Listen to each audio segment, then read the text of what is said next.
I can't do it, I might as well be Pygmalion for as rough around the edges as I am. I'm not ready for the public.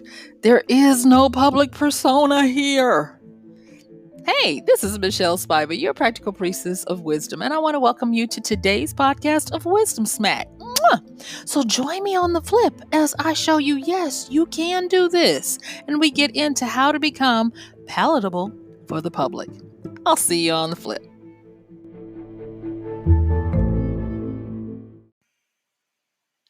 Ah, yes, the good old public persona. And why do we need it? Well, we need it because in today's world, with more people having to become their own bosses and start their own businesses, there's going to come a time when you have to get from behind the shadows and the curtains and talk to the public. And so there's a lot of wisdom to be learned in being able to be personable and presentable to the public, aka your public persona. And so today, we're going to be hopefully giving you some wisdom smacks on how to be palatable when it comes to the public. Okay. So let me get my notes. I should have had them ready. Hold on just a sec, you guys. Let me get my notes together. Okay. Let's roll. So a few years ago, I worked with a group where I taught online how to not lose your sanity as an online marketer. And I took what I knew from a therapy standpoint and what I knew as working online and came up with a program to help people learn how to be more savvy, how to actually prepare themselves for when they were going to be working online. And at that time, I started actually learning that there are professionals out there who teach people how to be media ready. And they call it media training. And at the time, it was really just geared for celebrities.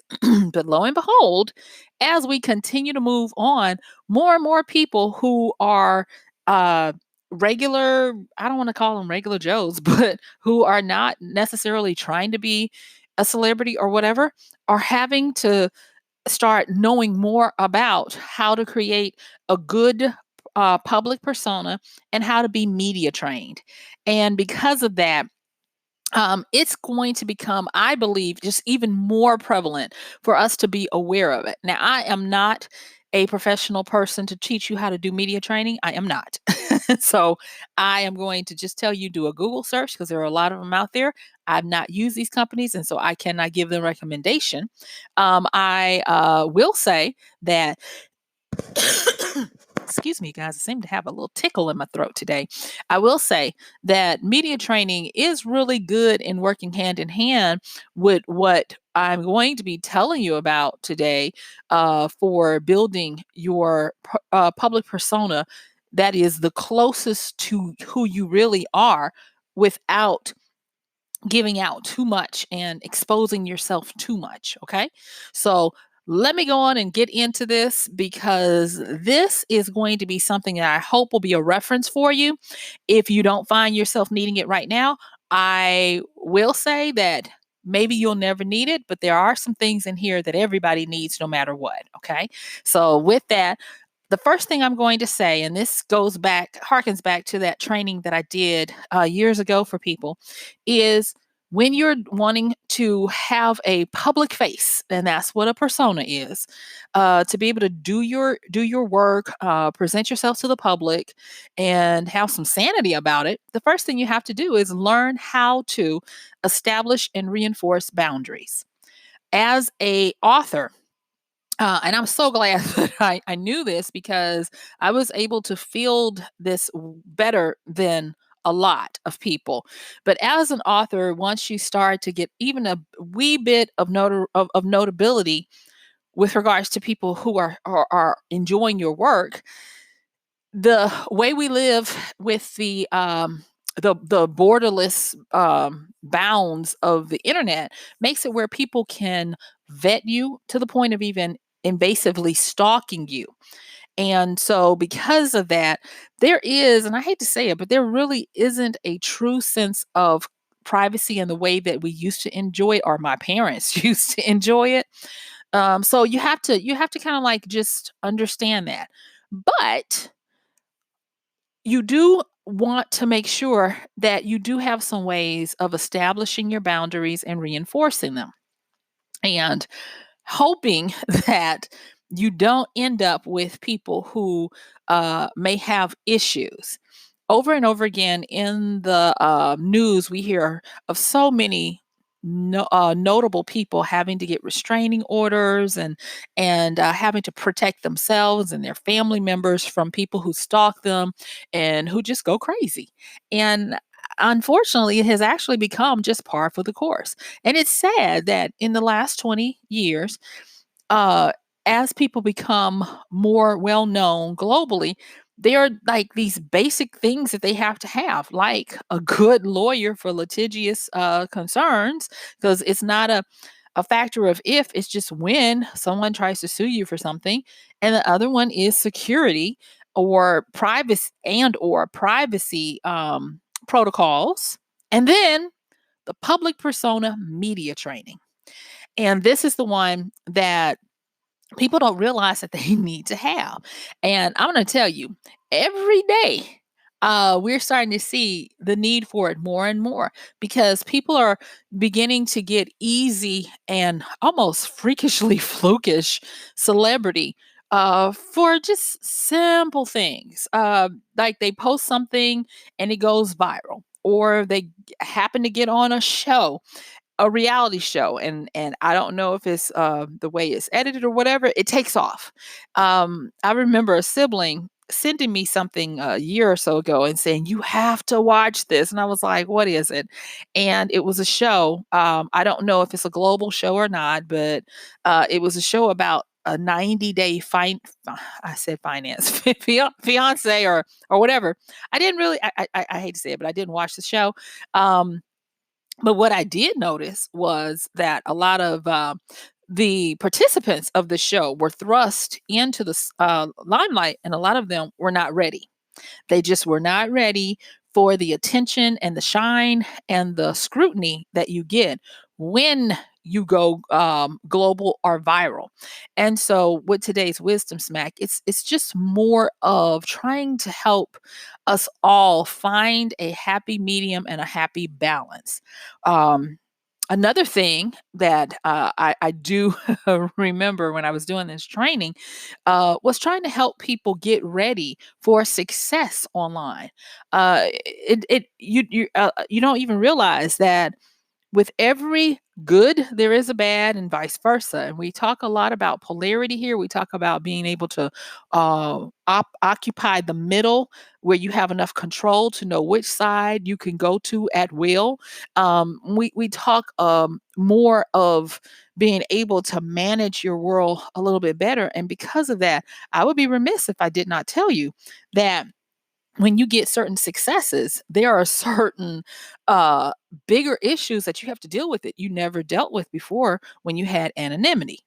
And because of that, this is going to be a wisdom smack that, like I said, you may need it now, but you may need it later. So bookmark it and come back to it. So, getting into this boundary establishing. So, one of the things that I would tell you to prepare, or if you find yourself already in the midst where you have some type of notability online, is that you want to go through and do certain things technologically.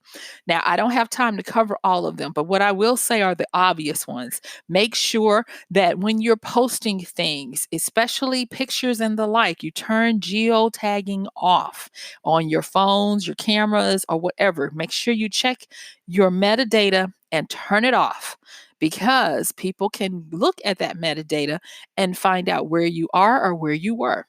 Another thing is establishing boundaries means that you tell people how to treat you from the start. Yes, you can have fans, and you can have all of the different accolades that you want, and the appreciations of your fans, but you it's up to you to make sure that you train the people who follow you how to interact with you. And it does not have to be mean. If you say simply, This is my life, my children, my spouse did not choose this as a profession, and that's what this is for me, part of my profession. Please respect their privacy. And are you telling I will not be showing my significant other and my family and my children. And I'm going to ask you to respect that. I will give you information, but please don't expect for me to share X, Y, or Z, or to share certain aspects of my life, that kind of thing. Also, with even how to contact you, a lot of people have to understand that it's hard to keep your real address out of things. Like if you have a website presence and those types of things in the United States, the FTC, Federal Trade Commission, I almost said fatal, the Federal Trade Commission requires that you have certain things on your website for it to be within the laws of doing business, including how to contact you, a phone number, location, and those types of things. And so a lot of times it would behoove you to get a postal service box somewhere for where to send things and how to contact you and those types of things that are connected with your persona and your business. Now, there are a whole list of them, and we just don't have time to go through them, but I wanted to give you some to just even get your mind thinking of, wow, this is something. Now, this is the part that I didn't cover at that time because I didn't realize it needed to be covered. But I'm going to also say this: there is a difference between notability and notoriety. And if you get them confused, you get what you get. So, notability, that's where you are admired for doing good deeds, good things. You are possibly a success in your field. You are a good actress or actor or creator or whatever. Notoriety, you can still be a good person in your field, but it is where you become known for the bad stuff. You are a scallywag, a rake, a scoundrel, a rascal. And this is, where a lot of times you do naughty things, but you either get a tap on the wrist or you get away with it. And so the no, like the notorious big, so notoriety, no and notorious, they are on the same side, and notability is on another side. So if you have to remember, notability is noble, notoriety is notorious. Okay. And I see people conflate the two.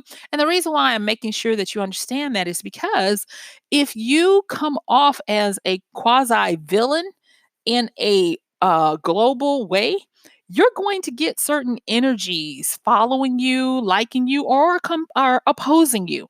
And thus, you get what you get. So make sure that if you are going out to do something, make sure that you are well prepared to have the persona and the protections that come with that persona. I see so many young people picking handles on social media where they're bad boy this, bad girl that, and this and all of that. And when they end up in constant tiffs and rifts and strife, they're like, "Well, I don't understand." I'm like, "Well, you chose notoriety, so there you go." Okay. So, with the establishing of the boundaries and reinforcing them, be sure that you tell people how to treat you and what to expect and what not to expect on a continual basis with tact and hopefully with a dash of love. Also, take the precautions you need to make sure that you protect yourself and where you live, where you stay, and where you are going to be when you're posting things and all of that. I will just go on and say it: if you if you have concerns or worries about people overstepping your boundaries and you happen to be somewhere, wait a few days until you're back from wherever you are to post. And you can still tag the location after the fact, and when I say tag it, just the location, not where you are when you post, but just take the extra precaution to make sure that you establish and reinforce your boundaries. Okay. And so the next part is understanding how to deal with intrusive innocence. Now, I had to learn this as an author because I have fans. Thank the Lord, I do. Thank y'all. If you read my books under, my one of my pen names, Michael Daniels, and others, thank you. But there are sometimes people who are very intrusive, but they're innocent in their intrusiveness, and you have to learn how to deal with it. They will send questions and they will ask for stuff that is invasive and sometimes just too much. And so you need to get very clear on how you're going to deal with that. And that's where I refer to etiquette. Yes, their etiquette still works. And I refer to refining my message when I have to give responses for people who ask me things that are crass, yes, yes, or out of bounds, or, those types of things. And I'm going to just give you a quick one that my grandmother taught me on here, and that is, if someone asks you something that they don't really need to know or is too personal. Now, this is not media. This is just, someone, that you can get away with that and you don't want to answer the question. You ask them, why do you need to know that? You ask them, why do you need to know that? And depending on how they answer, which is probably not going to be sufficient, because just to satisfy your curiosity does not mean that I need to answer. And once they even hear it, sometimes they're like, "Oh, I'm asking. I'm sorry," and they'll back off. All right, but when you are dealing with media and people who are in the business of getting information out to the masses, you have to have a different way of dealing with it. And that comes to media training. So, in media training, you're going to learn how to deflect and redirect if they are getting into areas that you've said is all are off limits and those types of things. You're going to learn how to stay on message with still giving them a little bit. And to do that, you're going to have to learn how to clarify your message, how to answer difficult topics and personal questions, and even how to speak with an alluring power and authority that lets them know, don't try me. Okay. And also, this is another one. You're going to have to learn how to work with the different mediums. So, if you are doing this where you're on radio, your voice is going to have inflections and those types of things to convey a subtext of your persona.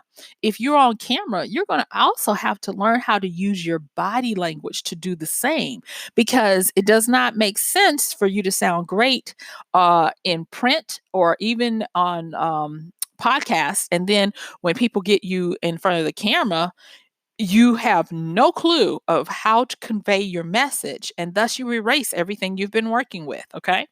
So this is another thing too. When you're dealing with this, and that is to control the narrative by controlling the media coverage.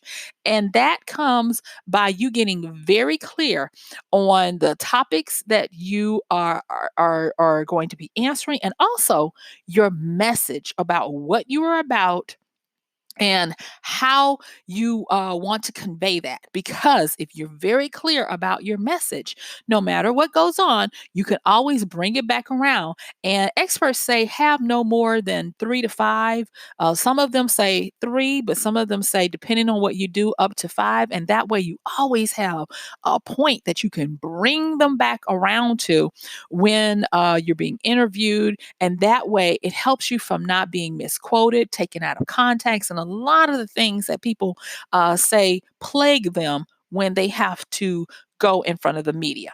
So now, this is the good part, okay? I've talked to you about media. I've talked to you about the difference between notable and notoriety, how to set up a public persona with regards to establishing your boundaries, how to handle intrusive innocence, when people ask you questions. The next part is I am going to talk to you about you putting stuff out. And that is, you need to learn the art of nuance and finesse. Nuance and finesse. So here I'm going to talk to you about nuance and finesse and talk to you about some things that you need to be ready and well versed in when you're going out into the public sphere. Okay. So let's talk about nuance first. To have nuance, it means different degrees of a difference of expression. Basically, it's a complexion, it's a shade, it's a gradient. And so with nuance, it comes to being able to shade something. It's not lying, it's not any of that. It's just you become very well versed in the proper words that you choose and select, and thus you actually learn how to veil, because that's what it also means. You learn how to veil, to shade, to appear as a cloud, a mist, or a vapor. Those are some of the words when we think about nuance. And it really just comes down to being able to have a slight or delicate degree of difference in expression or feeling on your opinion. And so, depending on who you're talking to, you'll know how to provide nuance for that audience, how to provide nuance for your audience, and how to provide nuance so that you won't be misquoted, you won't be taken out of context, and you'll know the subtext of what is going on so that you can also cover that. Okay. And then this whole thing about finesse. Now, I loves me some finesse. And if you go and look at the etymology of the word, oh baby, it talks about fine stratagems. It even has a derivative part of it from the folklore of fairies and elves and how it dealt with the subtle arts of magic and all of that. And so to finesse something is to use an intricate tactic or strategy to get the upper hand. It is a delicate subtlety. Oh, yes. And so learning the art of finesse is where you're able to, all that stuff we talked about, establishing and reinforcing boundaries, dealing with intrusive innocence, dealing with the media, how to control the narrative, is going to come into that. So now, this is the thing.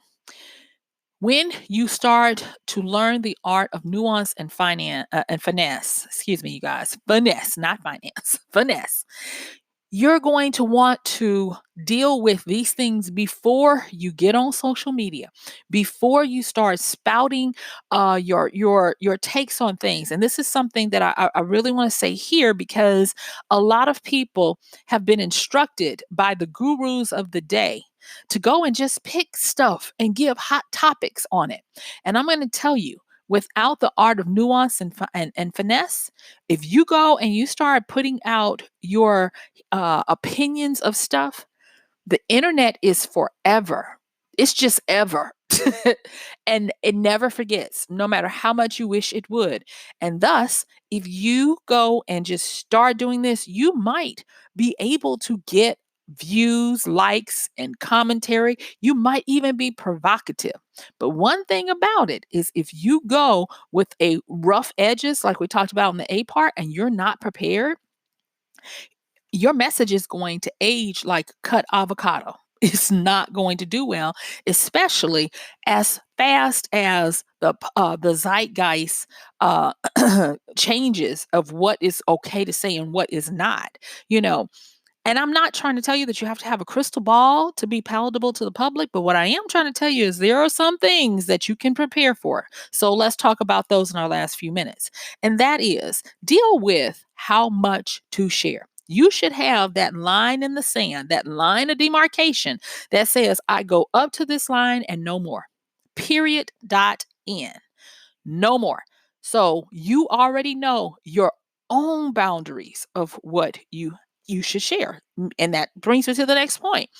Not only establishing and reinforcing your boundaries for others, but what boundaries apply to you? What are your boundaries? For me, if you notice, a lot of times I don't give pronouns of people if I'm relaying something, and a lot of times I'll change something up just a little bit because I have this confidential, personal, confidential boundary of exactly what I will share, because I have worked very hard to be an excellent confidant to those people who entrust themselves to know, for me to know intricate knowledges about them to either support them, help them, or teach them. And so that's another personal boundary for me. You need to establish what are your personal boundaries that you will not go beyond. And then this is a big one, and that is, how much should you conform to what is being done in society, and how much should you be unique? Because depending on that, is that's going to dictate how much energy you have to use in your public persona. If you're known as a quote unquote shock jock, that means you're very unique. But if you're known as a commentator, that means you pretty much have a conformity that you're going to be doing, because you're going to be pulling different types of people to your message and to you. And a lot of times people cannot separate your message from you. So be careful. I remember a person who still does their job was in the quote unquote shock jock arena, and people were talking about how much vitriol they spewed and how many people followed them. And when it came down to it, the person said, "This is an act. This is a persona.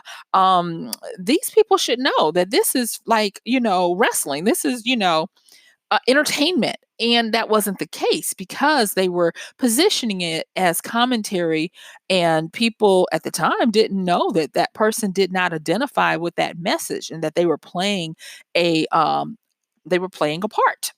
And so it caused some problems for them. And this is an established person. And so if you can do this ahead of time, it's going to go great for you.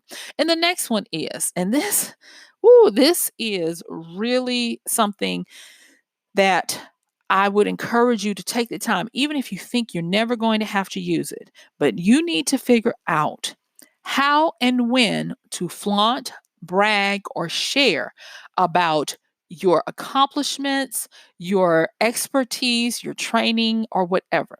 Because depending on the context of what you're doing, it's going to a lot of times dictate it, but then there are going to be some times when it just doesn't work.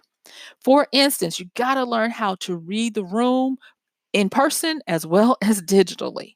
So what if you are being presented as an expert, and you're looking at the particular place, and that place is not one where they like authority or expertise, they like hands-on. That's not the time to tell them that you're a USA best-selling author, you have, 3 masters or whatever. That's not the time. You are just a colleague, a comrade in arms, and all they want to know is, are you with us? And can you help us get to where you are? And it, like I said, it becomes really hard, because the very things that used to work even 5 years ago, they don't they fall flat in today's society. And another thing about being palatable to the public, I've talked about the zeitgeist, the spirit of the times. That's what the zeitgeist is. I've talked about in Zeitgeist Battles. That was the podcast title, Zeitgeist Battles. I've talked about knowing which generation is doing what, and how to work within them, no matter what generation you're born into, so that you can always be on wisdom's side when doing things. And one of the things to note is, right now, we are in a shift where people don't care about expert status like our parents did. We care about you documenting the journey with us, showing us the good, the bad, and the ugly. That is why reality TV is now giving way to vlogging and documentaries and documenting and taking people along. That is why some of the fastest growing platforms are YouTube channels, where they show people messing up and doing it over and over again, and just chronologically recording the whole process. It took me this many tries, but I finally did it, kind of things. Because gone are the days when people can just say, "Oh, I'm perfect. I know how to do this." And they tell you, no, in this particular society, the zeitgeist is now different than it was even I said 5 years, but 5 to 10 years before. So learn how to read the times and learn how to establish yourself within them accordingly. And then this is the last one as we finish up because my time is basically gone. Don't seek to get affirmation and accolades from your public. Don't seek it from your fans, your clients, your peers. That's not their job. Their job is to just like what you're doing if they like it. And if not, that's their job as well. It's your job to make sure that you take care of your ego, your mental health, and all of the accolades and the feedback that you need. And once you do that, you're going to be fine. Okay. So, guess what? Yep, my time is up. I thank you for yours. This has been MichelleSpiva, your practical priestess of wisdom, with another episode of Wisdom Smack. Mwah! I'm going to see you tomorrow, and thank you so much. Check the show notes. Bye.